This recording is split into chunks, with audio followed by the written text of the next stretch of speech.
Oh, And we're hi, live. Neil. Hey, Ryan, how are you? Fancy seeing you here. I know it's almost like we have pre-scheduled this uh, event together. Yeah, yeah. I was going to call it a date, and that sounded unlike us. No, yeah. I feel like it's too formal for us. Well, too formal and not accurate for the context, I think, of what we're trying to do here. Yeah, I would say it's more like a sort of an informal chat show, running bi-weekly. Yeah, whether or not it qualifies as a dinner party, it's not about anybody's guess, really.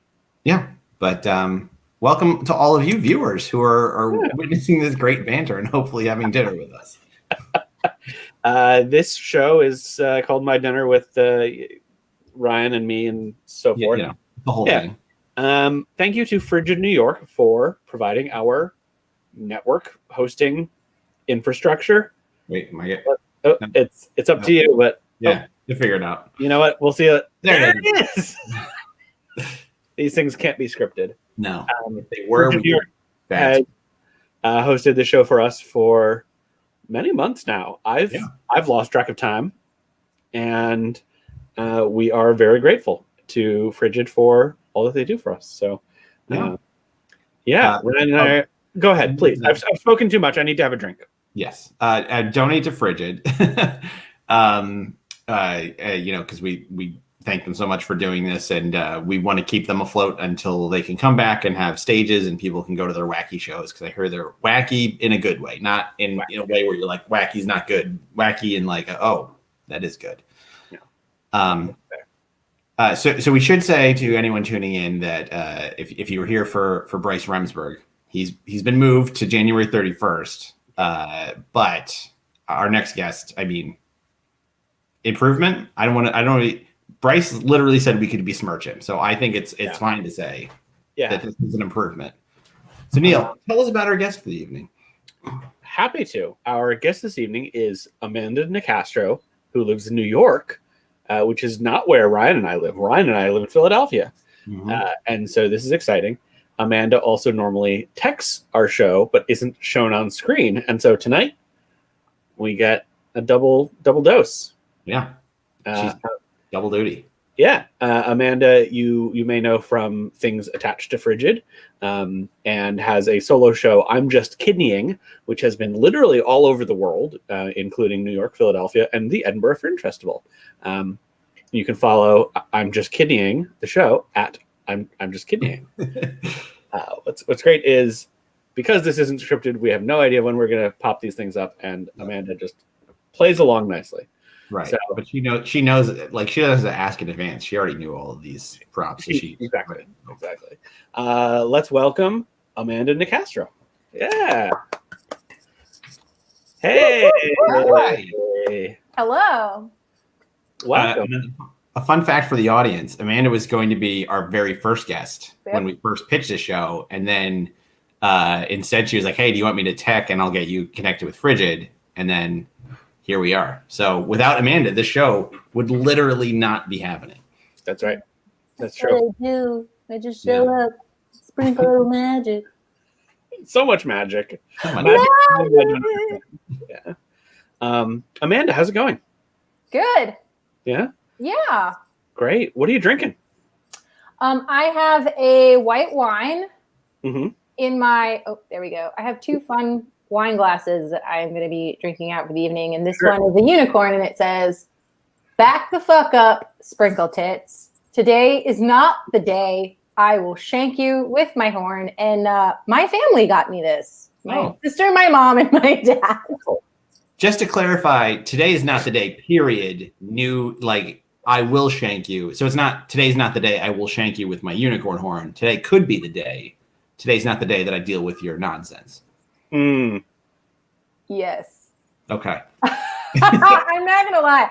Because that's like a grammar. That's like where do we put the pauses in the grammar question to understand the meaning?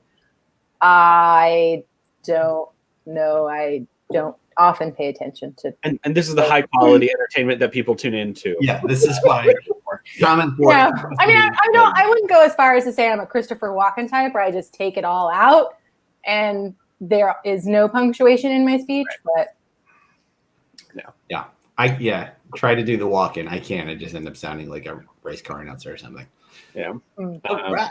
So Ryan, what are you drinking? What am I drinking? Well, if you've been to Chestnut Hill, there's Chestnut Brewing Company, not far. ooh, They do a lot of different beers. So this one is a Doppelbock called Climbing Goat. Funny. It is. It's very good, and so you can get growlers and stuff, and they have their own. I don't think you can get like a small size beer there, but it's a fun outdoor space. Great for the kids. They have pizza. I was going to ask if they're kid friendly. Yeah. Yeah, I'm plugging them. They have no idea, and they'll never find out. You didn't invite your bartender to this show. No, we're not regulars enough where I could invite them. you share this later and tag them. That's true. I bet they have social media presence. Yeah. So Neil, what do you've got to drink? I have here. It's in an unmarked little mason jar, but it's from a Vermont brewery. Let me look it up because I just made a note of this. The backstory is sometime this summer, I did a favor for a friend who was teaching in Vermont, and I guest lectured via Google Hangouts. Mm-hmm. And what he told me was, I'll bring you a couple beers from Vermont. And I said, great, that's fine. I thought I was going to get two tall boys. Sure. No. 3 weeks later, he showed up in my kitchen with 2 coolers full of large cans of beer and just started pulling them out. And he brought, it was probably 20 different beers. Wow. And it was the sort of task where I was like, I would have happily done it for free / the promise of a beer in the future, or 50, whatever. He went all out because he was so grateful, and that was very lovely. But what I'm drinking is called Research Series Double IPA from Frost Beer Works in Vermont. And it's nice. It's nice. Probably not something I can find locally, and that's okay. Nice. I Do you generally like IPAs? Yeah. I've had a lot of IPAs in my day, and most work fine for me. Every now and then I have one where I realize, like, oh, I was hoping for something fruitier and I got something piney. But once I adjust my expectations in real time, I'm good. I'm not like anti-IPA, but there's too many. You know what I mean? It's like I am the breaks. You're anti-IPA? I am anti-IPA. They're too bitter for me. But I think it makes sense because I'm also the kind of person that doesn't like French roast or Italian roast coffee. So I don't know. I feel like that makes sense. I don't know. I'm happy that other people like them. I am not anti to the point where I would impose my IPA belief system on anyone else. Sure. But I think there's too many in general. Yeah. We don't need that. No.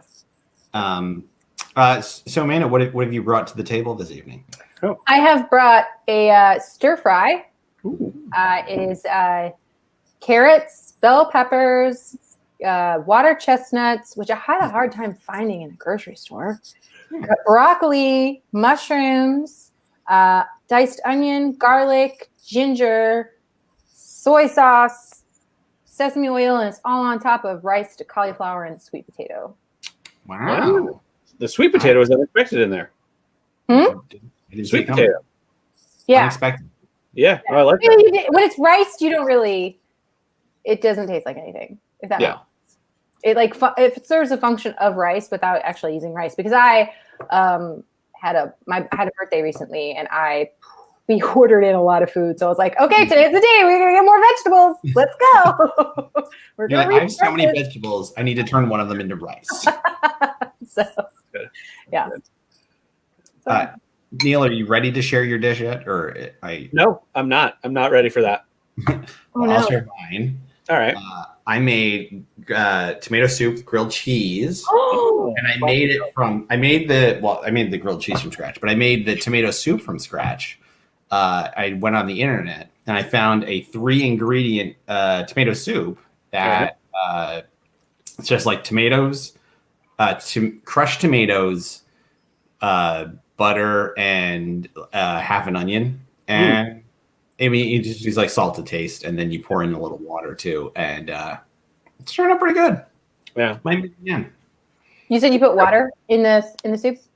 Yeah, you put it like just because you're cooking, you have to simmer it for 40 minutes. So it's like you need to like make sure it doesn't just like a long time.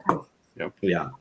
And then for the grilled cheese, I recommend Arnold's bread just in general, but they have a butter bread that's very good for both grilled cheese and French toast. Okay. If you're at the grocery store, check it out.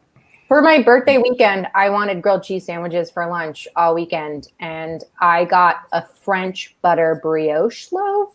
Ooh. Holy my God. It was like every bite I took was sheer heaven. Yeah. In my mouth. Do you have like a go-to bakery spot? No. No, this was the grocery store. Yeah, it was just regular grocery store. So, I'll let my husband brag about me a little bit. There you go. All right. Now she's teching and guessing all at once. We have a new to us grocery co-op in the neighborhood, which is very exciting, partly because they bring in some locally made things that are otherwise like just a real schlep to get. Specifically in the bread world, there's a bakery that I'm just not going to drive 30 to 40 minutes to pick up a couple loaves of bread and some English muffins, let's say. Right. And now they're at my neighborhood co-op. So they're very reasonably accessible, which is exciting. Is it LaBus? No, it's what are they called now? Mersenbachers? Oh yeah.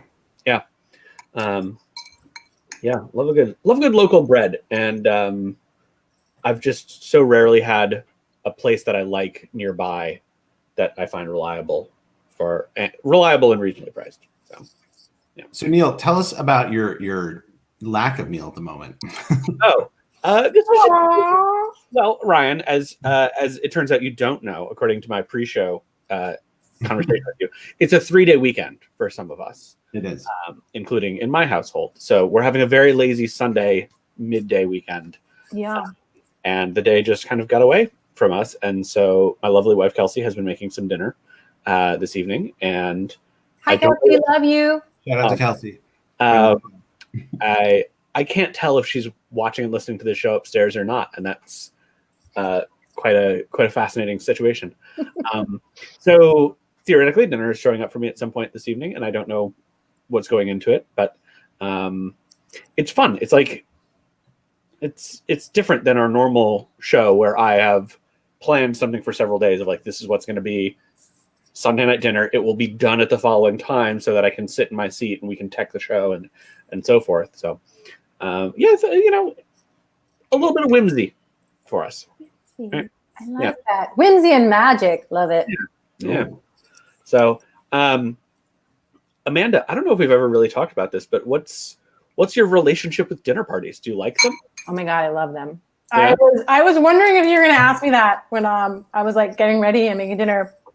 I love them. I love to host them. I'd say I like to host them more than I like to go to them because I don't know if you know this about me, but I do like being the center of attention. So like being like the host of the dinner party and like wowing people with appetizers, and like I hosted I got a dining room table fall of 2019. I was like gonna have more dinner parties. Very excited. 2020 is gonna be the year of dinner parties. I had two groups of people over. My in-laws for Christmas dinner. I made like a Christmas spiced roast chicken. It was delicious. And then I had our friends Frankie and Eric Johnson over. We had this orange chicken stew out of a cookbook that I have. And that's all the dinner parties I got before the pandemic was like, no more dinner parties. You finally have this nice dining room table that you can fit more than just you and your husband at. Yeah. But I love them. I love planning for them. I like the food you eat beforehand. I like planning the meal. I like cocktails. I like hosting in general. Yeah. If I'm being honest. Do you have any like philosophy around it that you subscribe to? If someone was coming to you for advice, what would you tell them? It's great, but in like a very like Mr. Miyagi sort of like way. I think I would say plan the like atmosphere and the food and like what you do towards your maybe most, I don't want to say pickiest dinner guest. That sounds very negative, but there are some people who do not like spicy food. And there are people who do not like playing board games. I love spicy food and board games. So if you're going to throw a dinner party where you're like, hey, we're going to have spicy curry and we're going to play Bob's Burgers Clue, which I got for Christmas. I've only been able to play it with my husband. I love that. But some people don't. So I would just say like, hey, maybe you think like there's a Frasier episode. I hate to be that person that references Frasier. There's a Frasier episode. There's a Frasier episode where his dad is like, you know, Frasier, you always get gifts for other people that you think they should like, but not gifts that they will like. And like I feel like that applies to a dinner party as well. Don't give people the dinner party you think that they should like. Give them the dinner party everyone will like. Yeah. Yeah. They were great dinner parties, though. There we go. Yes, thank you, Tom, for commenting. I also forgot this comment earlier. Apparently, I guess the brewery that Ryan's beer is from, Chestnut Hill. Yes, Chestnut Hill. Chestnut Hill is a neighborhood in Philadelphia, which is adjacent to my neighborhood of Mount Airy. And my wife got her one of her 3 graduate degrees at Chestnut Hill College, and now she's certified to be a principal. So if anybody is like an assistant principalship that's open, let me know. But hang on, what's happening on the show right now? Are we getting your job? I think that's cool. I mean, because that's the kind of stuff that happens at dinner parties. I think. Yeah. Working, you know, you want to be in the room where. True. But to be fair, Ryan, what you're looking for people to be an assistant principal to, Jesse? I think Jesse's more wants to be an assistant principal right now. I mean, I think she'd be willing to be a principal. I think she's just like maybe mentally like, let me get a little more assistant principaling because she's an assistant principal now. Oh man, me and Tom Brennan apparently parallel lives. You're the same person, I guess. It just gosh, like we gotta just keep missing each other. 3 graduate degrees. Your wife has 3. That is impressive. I'm impressed. Yeah. She had 1 for school counseling, 1 for I think it was just like counseling in general, and then she got another one for principaling. So now she can principing. Yeah. Principaling. Principal. She's a principal. Yeah. Amanda, other than having your in-laws over, what's been the best dinner party that you've ever attended? Ever? Mm-hmm. Oh gosh, that's hard. I have a hard time with best of questions because I am the kind of person that wants to give the perfect answer, but not, like unless something really stands out. Like my ego wants to say it's one that I've thrown. Sure. But what's a memorable one then? What's the first one that comes to your mind? Well, honestly, the first thing that comes to my mind is, and this is my in-laws too. Again, we'll do Christmas Eve dinner parties. They obviously didn't do one this year. Yeah.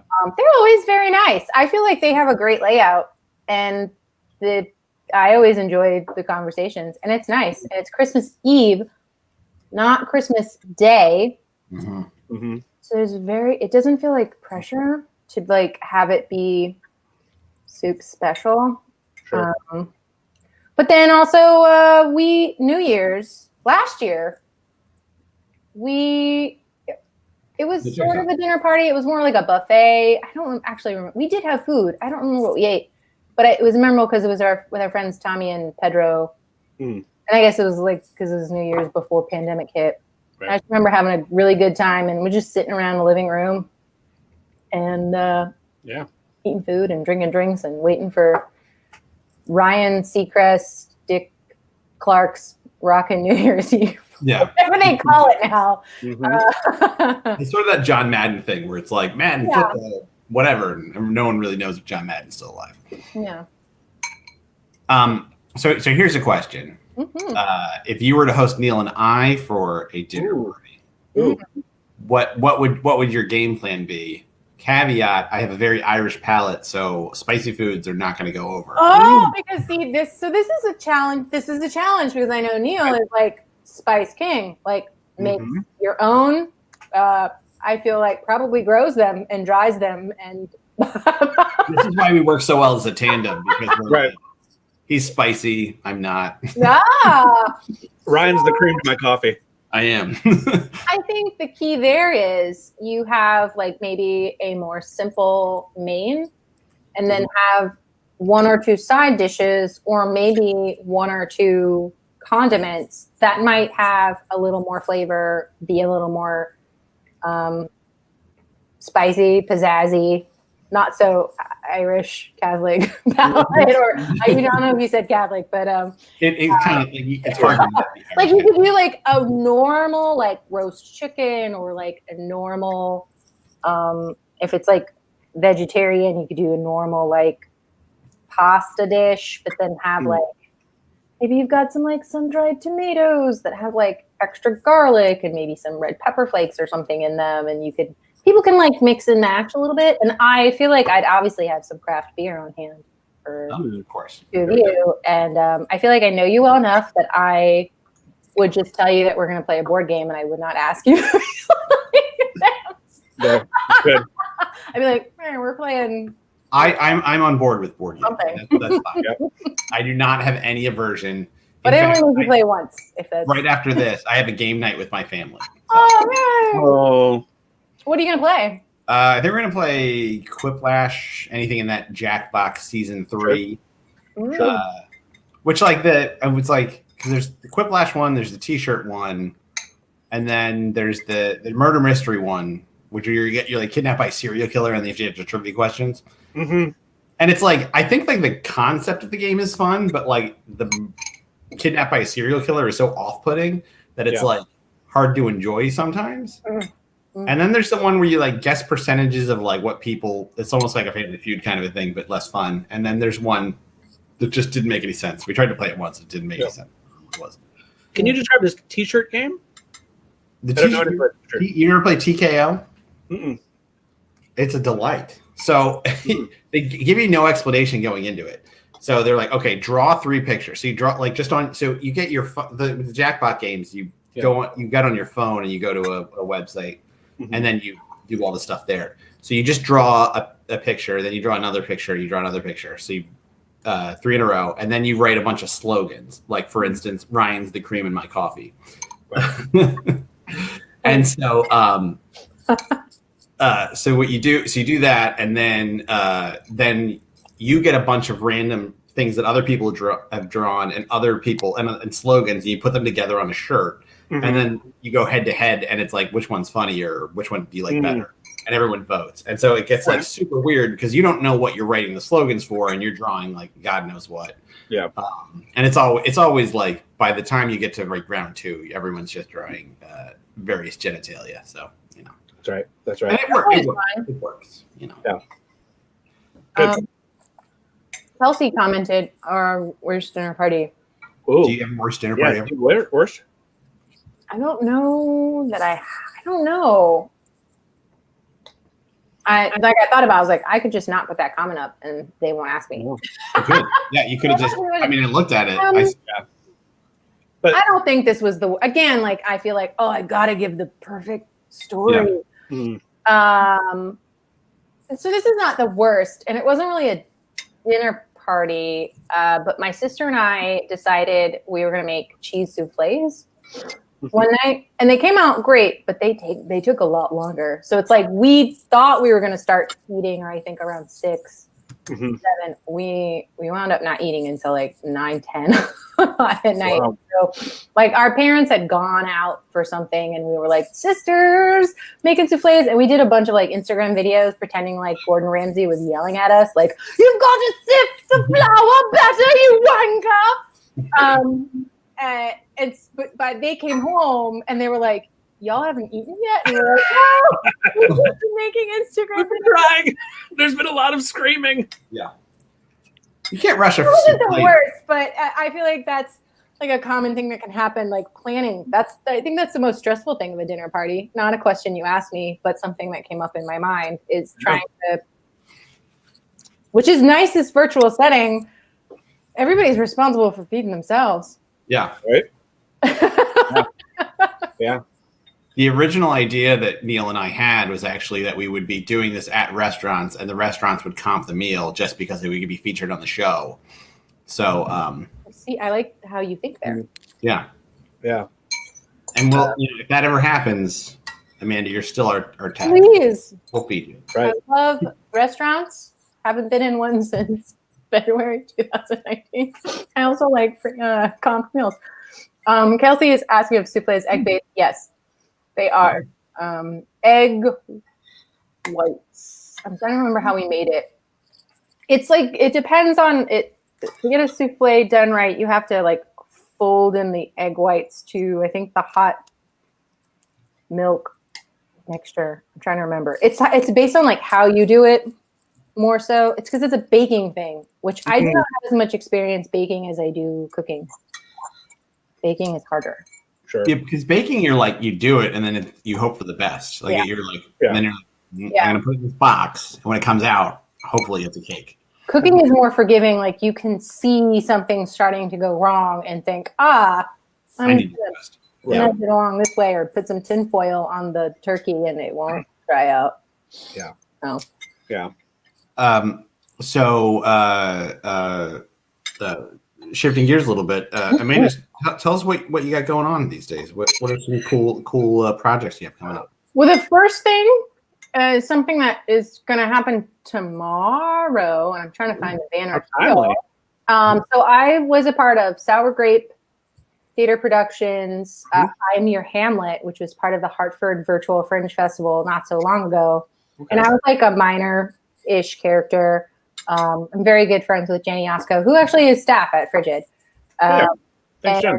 she did a sequel where my character, Frigid, Gigi, was like the driving villainous force in the sequel. I am very mean. So if you've ever thought... Wait, the sequel to Hamlet? No, so it's the story so the first production was this group of actors getting together to do a virtual production of Hamlet, but my character and her friend sabotaged the production. And so the sequel, A Midsummer Night's Dream, by Sour Grapes Productions, which I do believe is streaming on their Facebook and possibly their YouTube, but you can find all the information at their Instagram handle there. Yeah. It is another... my character is doing a production of Midsummer Night's Dream with all of the actors she poached from the production she sabotaged. Oh. So, I actually think about, have you ever watched Superstore? Mm-hmm. My character is very much like the crazy lady who wants to steal Jerry away from, I think Sandra is the character's name. And I can't remember the crazy lady's name. She's very funny, but she's insane. And so we were like, because it's not live, it's recorded. We were doing it, and I was like, I kept having to be like, Jenny, am I being mean enough? And she's like, no, you got to be meaner.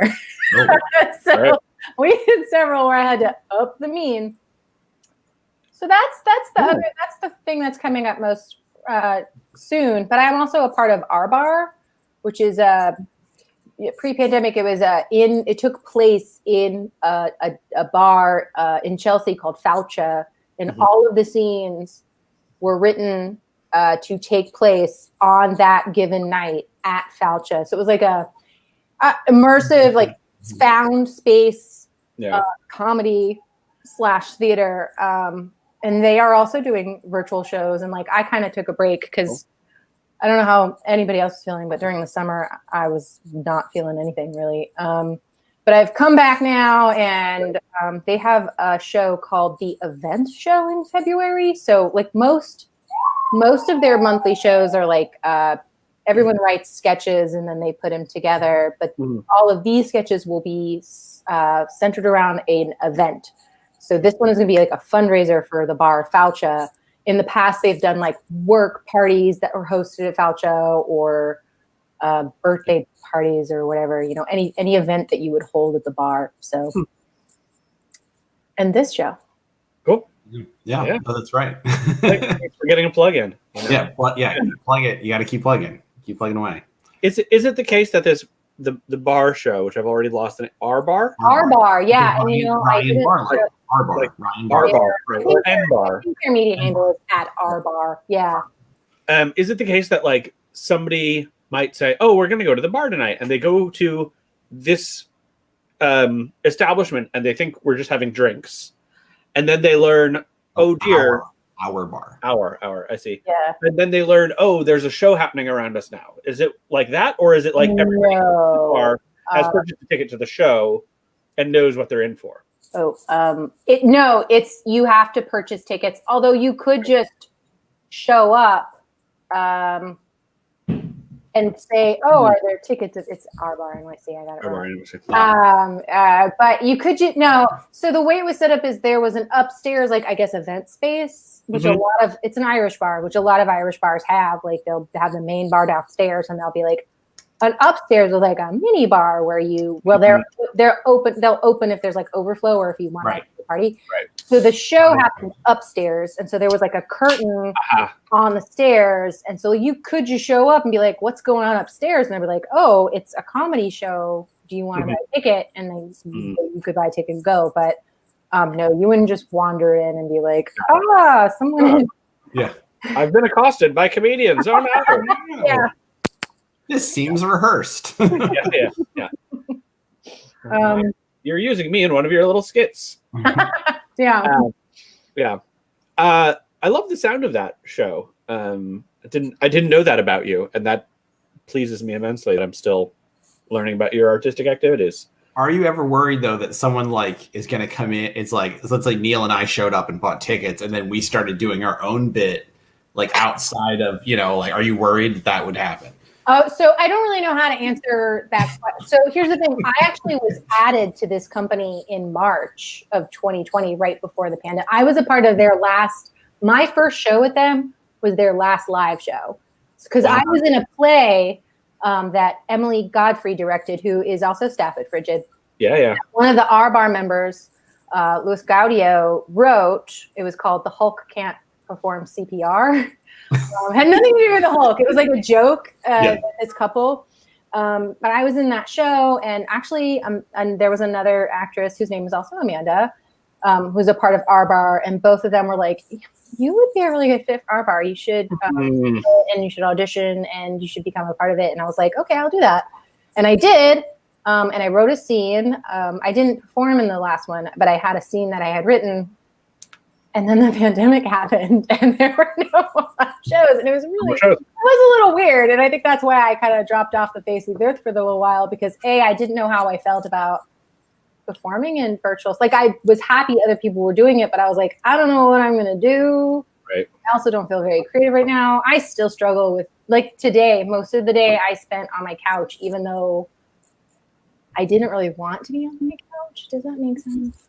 Yeah. Yeah. Speaking of your couch, do you have any TV movie recommendations that you're like really hot on? Or books, Or books. Media thingies. I can do one of each. I am really loving anything that sometimes she goes by Victoria Schwab, or her pen name is V.E. Schwab. Very sci-fi fantasy. I'm in the middle of she has 2 duos and 1 trilogy, but there's a duo, duology, I guess you'd call it. I don't know. One called Our Savage Song, and I actually don't remember the title of the second book, but I'm in it now. I'm like a couple of chapters in. And it's a vampire science fiction fantasy novel, but they're not typical vampires. I found it very interesting. Like, this tragic violence has like spawned monsters in these territories. Like, the United States, like, in kind of a weird, like, Handmaid's Tale, Gilead way, the United States is no longer states. It's like broken up into territories, and they all have names like Verity and Fortune and whatever. But like the city, the territories, certain acts of violence are creating monsters. And in this one city of territory of Verity, you've got monsters that eat flesh, you've got monsters that drink blood, and you've got monsters that eat your soul. And they're all like, they have different names. The Malachi, the Sunai, and I forget the other one. But and so it's like as a teenager, I was a big fan of like the Interview with a Vampire and all of the like, I guess they call them urban fiction novels too, like the Anita Blake stuff. And I just devoured all that stuff. No pun intended. You sucked it all up. I sucked it all up. It's a better joke. It's a better joke. It's refreshing to find. You really sunk your teeth into them.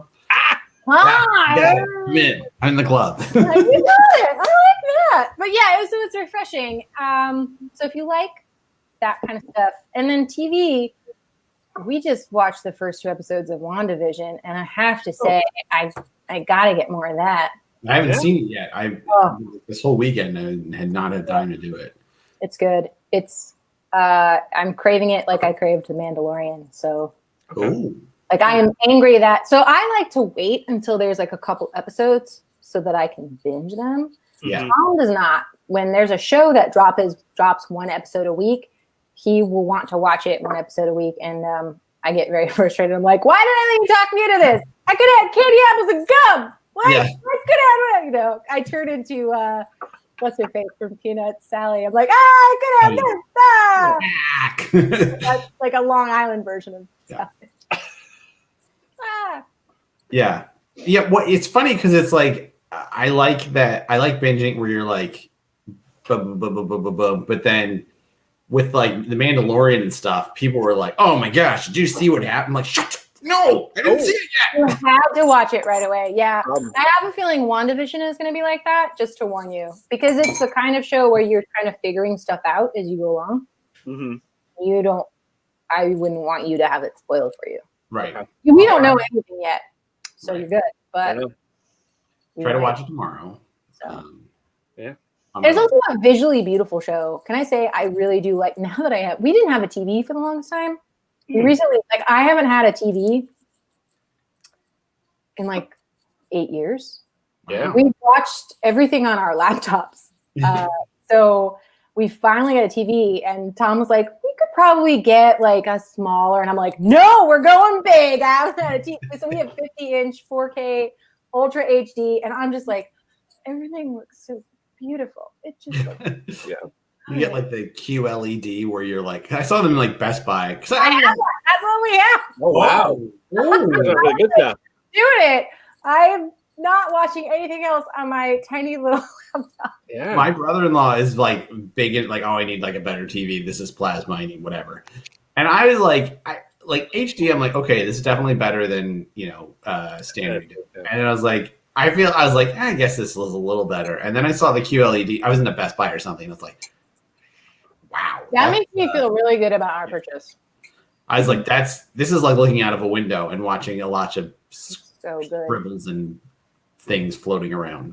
This is creepy. Yeah. True Black. You can experience True Black. That's right. Yeah, I have 4K, but it's not True Black, so it's not. I like the color. Because what happens? Or is that a TV show? Is that so? When you have like with like an OLED or a QLED, every pixel is RGB, so it's got like the 3 little colors there. Mm-hmm. And so normally on like a high def TV that's not OLED or QLED, it just kind of darkens them as much as it can, but the light's still going through it. Whereas with OLED and QLED, the diodes are actually lighting themselves. So when they turn off, they're pure black because they're completely off. Whereas if you're watching it on a lower quality TV like mine, a TLC with the Roku built in, you're getting like the very darkest gray there is. Got it. Oh, I didn't know that. It's great. This is why people tune in. I'm just saying. This is what Frigid New York is all about. Yes. P Barlow explaining television technology to the masses. To someone who owns one and I don't. I do. I think this might be mansplaining. I think this might be. No, because I didn't know. I did a little bit of research in terms of like what the internet told me. This is what you want to watch. This is a good TV. I also plan on I haven't had a gaming system. I'm not really a gamer. Right. But, I had a Super Nintendo like every other kid growing up in the 90s. Mutant Ninja Turtles and Super Mario's and the goddamn dog on Duck Hunt. But like I really want one, and I really want to play The Witcher. I'm just going to be that person. I feel like that's very basic to say, but I want to play that game. And I've learned of others now, like Zelda, some Zelda game that's apparently just beautiful and really good. But that's on a Nintendo Switch.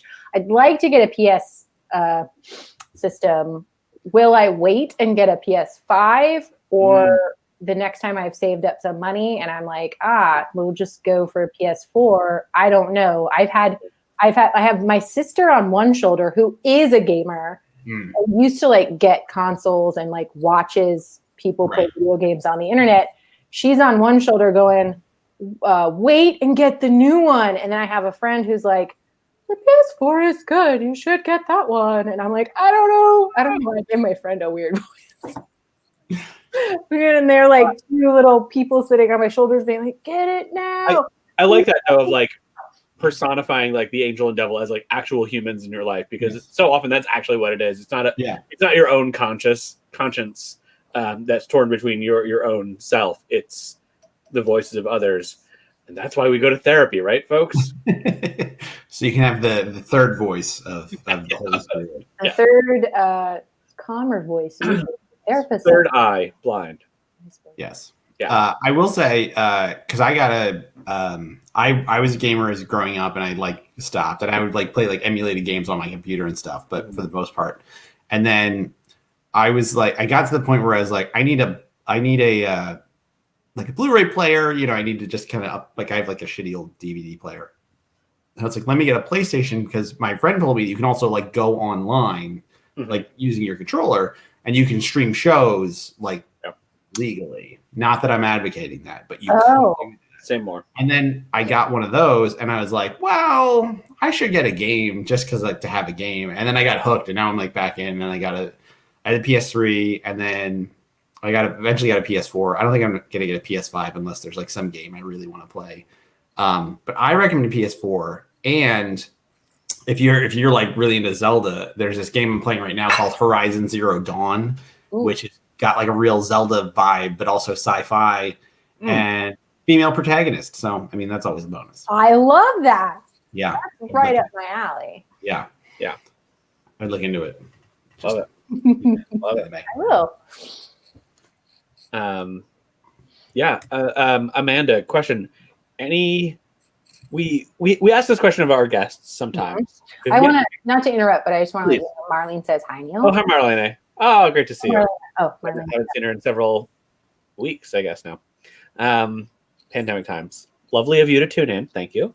Have you had anything interesting happening to you recently? Like a pleasant anecdote to share? We've yet to figure out how to phrase this in our internal documents, me and Ryan. But like, you know how when you're on a chat show, like if you were on like Colbert or something, and you have a pre-built like anecdote, like we're trying to do that, but not something so formal where it's like, I heard that you recently had a run-in with, Stanley Tucci. And it's like, I would love to have a run-in with Stanley Tucci. Yes. Let's start that rumor now. Let's do it. I had a run-in with Stanley Tucci. Where was I when that happened? Were you in your house or his? If you run into Stanley Tucci at his house, that's like allergic. I feel like that makes me a stalker, and I don't know. Although you're invited. The twist of it, if you ran into Stanley Tucci in your house, like what's creepier? Like if you're in his house or he's in your house? I think it's creepier if I'm in his house, because he doesn't know me, but I know who Stanley Tucci is. So although it probably is a worse situation for me, because if I call like 911 and I'm like, help, I almost did the two-fingered, all the improv people around. Help, Stanley Tucci's in my house. 911 operators hopefully won't laugh at me, but they might. And they'll be like, ma'am, are you sure it's Stanley Tucci? Maybe you need psychiatrist And See, you say, I no, think- I've seen his yeah, I arm. think- If a celebrity was in my house and shouldn't have been there, I think I would leave. I would leave with there's a person in my house that's not supposed to be, Yeah. and just kind of like, what do they look like? Well, they look a lot like Stanley Tucci. It also depends on the celebrity, on my level of scared to wow. Mm. Who would be your who's your wow benchmark? My wow? Yeah, who's your wow benchmark and who's your scared benchmark? My wow. Well, this only comes up recently. Again, I am agonizing. I'm like, I have to give the ultimate best, perfect, not just an answer. We have been so Tom and I will have shows we watch where like we're really paying attention, and then we'll have shows that we watch after those shows where we're like kind of playing games on our phone, or it's like we're just chilling before we go to bed. We call that the palate cleanser. The palate cleanser, yeah. Is that really what you call it? Yeah, because it's like when you watch a show where it's like really intense, you're like, I need a palate cleanser. Yeah. So we've started watching Monk. Great palate cleanser. Classic. Tony Shalhoub just really does it for me. I have found. I'm just like, he's so adorable. He's so cute. He does these little things.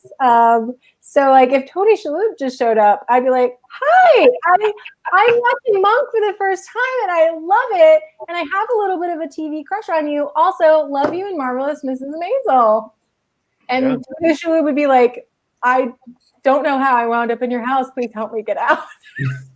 I don't think you thought this one through a lot. What? You've thought this one through a lot, it seems. No, just But that's a situation where he's like, I'm confused. I don't know how to enter your house. Like, here, have a seat, have some tea. We can't just put you back out on the street right now. You're in an agitated sort of situation. right. And what's perfect is like that's exactly Tony Shalhoub. Oh, he definitely Right? did. Like Patrick Stewart, that wouldn't happen to. No. Oh no! Patrick Stewart is another wow. Where I just think, Yeah. whoa. But Patrick Stewart would know why he was in your house. I feel like I would. Yeah. Patrick Stewart feels like he has a very like distinct sense of purpose. Yeah. Mm. Yeah. So who's your immediate call the cops? This is not okay. Celebrity to be in your house. I guess there's a lot right now. There's a lot. I don't. We'll say, how about we'll add the caveat of you don't feel you're in danger of your life. You're just like, this person I don't want in my house. You're just very surprised, and You would spit on the floor, on your own floor, because they were in your house. Oh, I don't want to be mean to anybody. I'm trying to think. I know there's been someone who was like, "Oh, I can't stand that person." I'm trying to think. Oh, I don't know. You don't have like a celebrity arch enemy? Hey Tom, are you watching? Do you remember me saying that I just can't stand someone, or they're my? type in the comments. Yeah. Actually, I do know. I have one. Again, don't think it's like the perfect, most ultimate, best answer. But the guy who played Xander from Buffy. Ooh. Xander was super fucking annoying. I rewatched it at the beginning of the pandemic, and I was like, how did teenage me think like this was an okay friend for anybody to have, let alone Buffy and Willow? He's also super problematic on the social medias. So the actor that plays him is yes. Okay.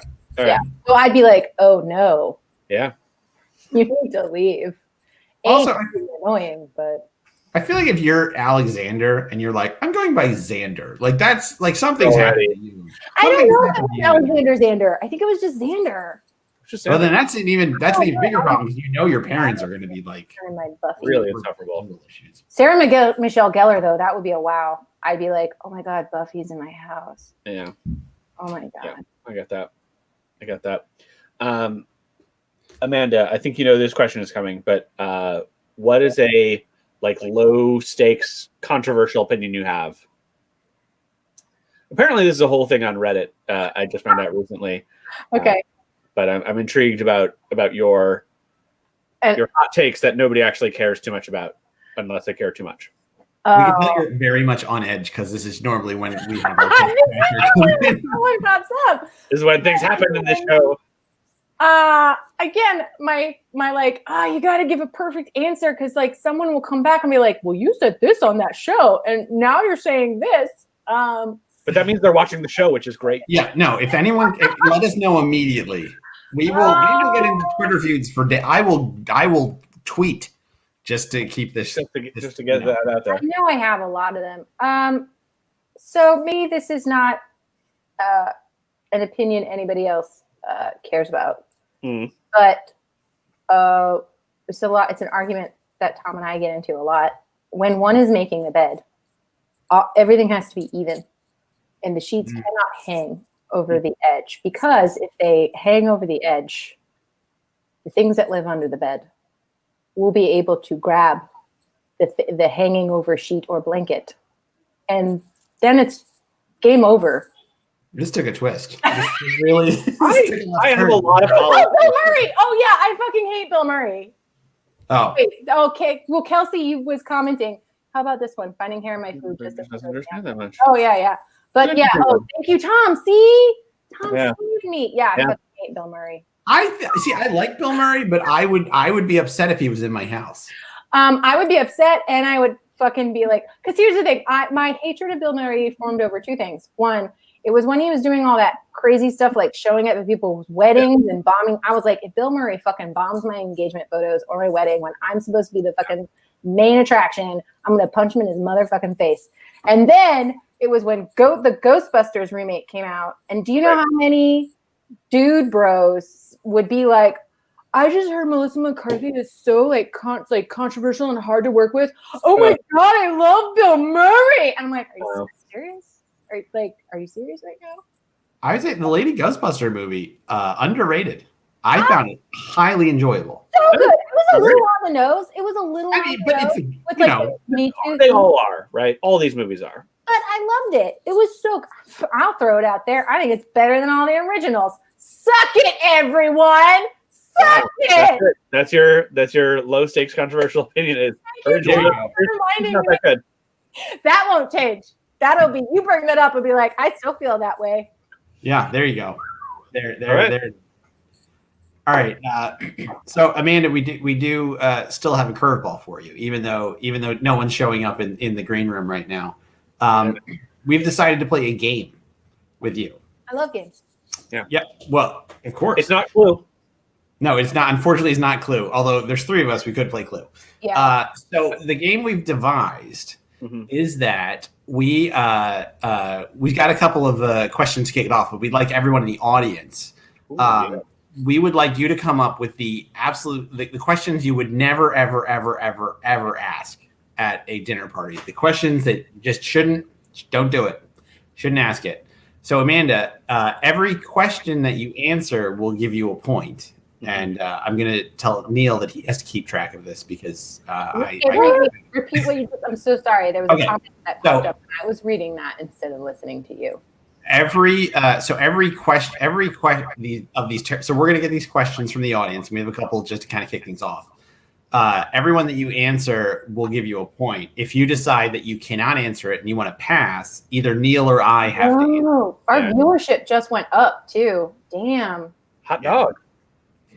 Might be because we told a bunch of people to log on to help us out. Oh, I should have said they had to say it the whole time. Oh boy. All right. So here's so now that you understand the rules, we've got a couple from our from some of our esteemed friends in the Philly comedy community. You crowdsourced too before. Oh my goodness. Yeah. All right. So we've got. If you could unlock the cage of one animal at the zoo, hoping they attack the person you came with and not you, what animal would it be, and who would you bring with you? I was going to say, we're assuming I come with someone I hate. Okay. Yeah. Well, I'm going to bring Bill Murray. Okay. And what animal are you going to have maul Bill Murray at this? The hippopotamus. That's smart choice. They are. It's a good one. The deadliest I'm animal. walking away from that. Yeah. Wow. All right. One point. On a list somewhere by Bill Murray's like team of people. All right. This one is. Why did you participate in the insurrection 2 weeks ago? Okay, So this is. I just want full disclosure, since this is on the internet. This is a fictional fantasy question. That's a good But point. I will answer it to get the point because I like winning. I'm very competitive. Why? To get a picture in Nancy Pelosi's chair. Oh. It's also like, if I had, I might do, but I wouldn't do that. But you could. Right, but yeah, if you were, But so I didn't. If any of the did FBI, not- Somebody did. you're anti-insurrection. That's You're right. anti.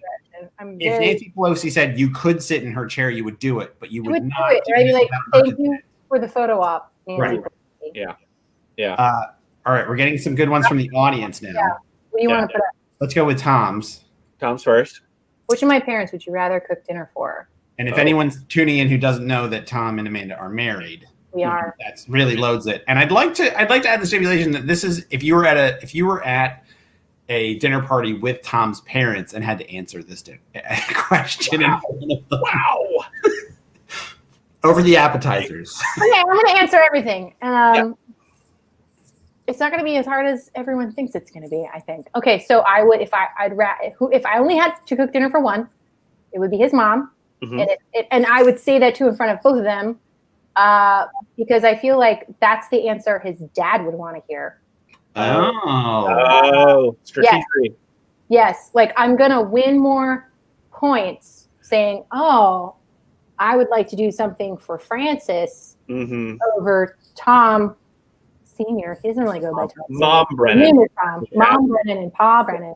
I don't buy that either. I don't know that they would like that. And then Pa Brennan would be like, yes, that makes me happy. Good. Yeah. Well, that's another point for you. You're up to 3 points, Amanda. Congratulations. Yeah. Good answer, Tom. Good answer. I pulled a Tom Brennan move right there out of my pocket. pocket. I give you an extra point. I give you extra point. I like that insight. If you had to eat someone's dirty sock that wasn't yours or your partner's sock, whose sock would you eat? So I don't feel like I get to ask any caveats, but if I don't eat one of Tom's dirty socks, do I get to pick who's you can't eat Tom's You can't socks. pick Tom's. You can't pick yours. You have to do somebody else in the world. I had to eat someone or your partner's. Oh, I read that as like, okay. If I had to, whose sock would I eat? I would eat Tony Shalhoub's sock. See, I think Tony Shalhoub probably wears like very high socks. They're like going up to the knee. Monk character. Those suckers are clean. Wow. Oh, we didn't even make it to a nightcap. I'm just on wine. Yeah, that's right. And you've got 4 points. So congratulations. You've earned more points than any other guest on our show. That's true. And we've got one more to go for the even We've never had games before that. No. But I like this game. This is a good game. This is a good one. I like this. All right. Okay. Wait. There's this will be a quick one. I think this would be a terrible question to ask at a dinner party. So I just want to get it out there. But I think you very quickly answer this, which is, you want to talk politics? No.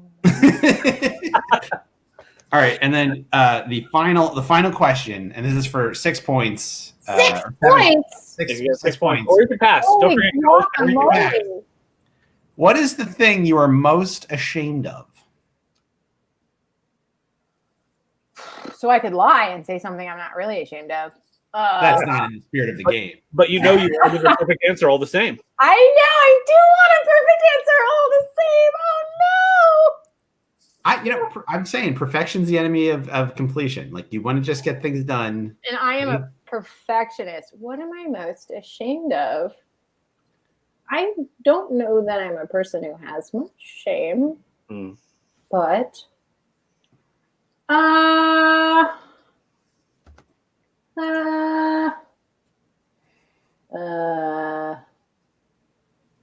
I think. Oh, do you want like an honest, heartfelt answer or a funny answer? You're answering the question. That's right. Oh man. Well, I'll give you both. You want both? I do. Sure.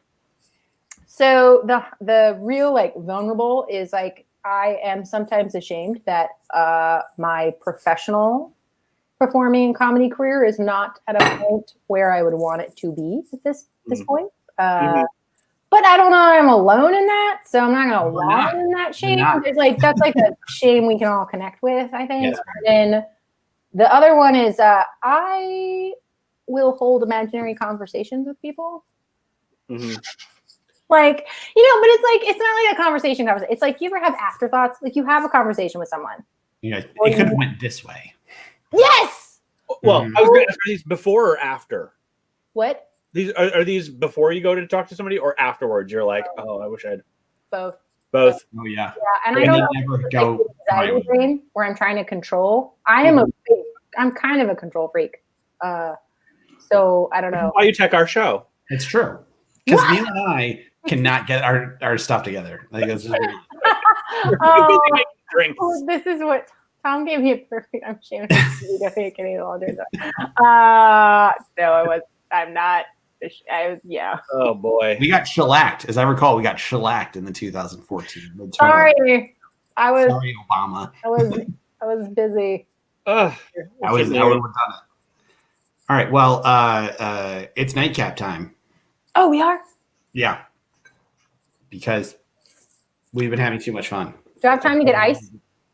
Yeah, sure. I don't need it. Yeah, Wow. you earned 11 points, by the way. Congratulations. Congratulations. Game. Wait, I won?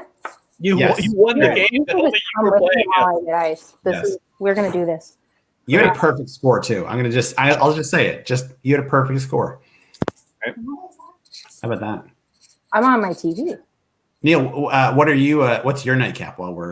I've moved on to PM Dawn from Trillium Brewing they're technically in Boston. Yeah, I've been there once. Again, part of that cooler delivery that came out of this summer, and Nice. coconut porter, very pleasant. Ryan, what you got? This is a Woodford Reserve. It's a oaked, aged, very nice. My brother-in-law got it for me for Christmas. Oh yeah, Eve Nicole during the show. yeah, Ooh, very good. reserve. Yeah. Too cold? Did you eat a stone? No, the stone fell forward and splashed me in the face. Yeah. Oh. Yeah. That's the problem with smoothie stones. You gotta get one of those like big fancy ones where it's like a full like round rock that somebody polished for like 12 years. Yeah. And at the Sharper Image, I would assume. That's right. That's right. The Sharper Image, is that still a store? Yeah. Oh. I think so.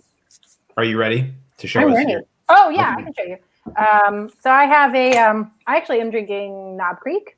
Oh yeah. But I added Bitterman's tea bitters. Ooh. Mm. They're super good. And then I also have another fun glass. This is it's a friend of mine got it for my birthday. It's the RBG collar, and then it has the full Oh, RBG. nice. Very nice.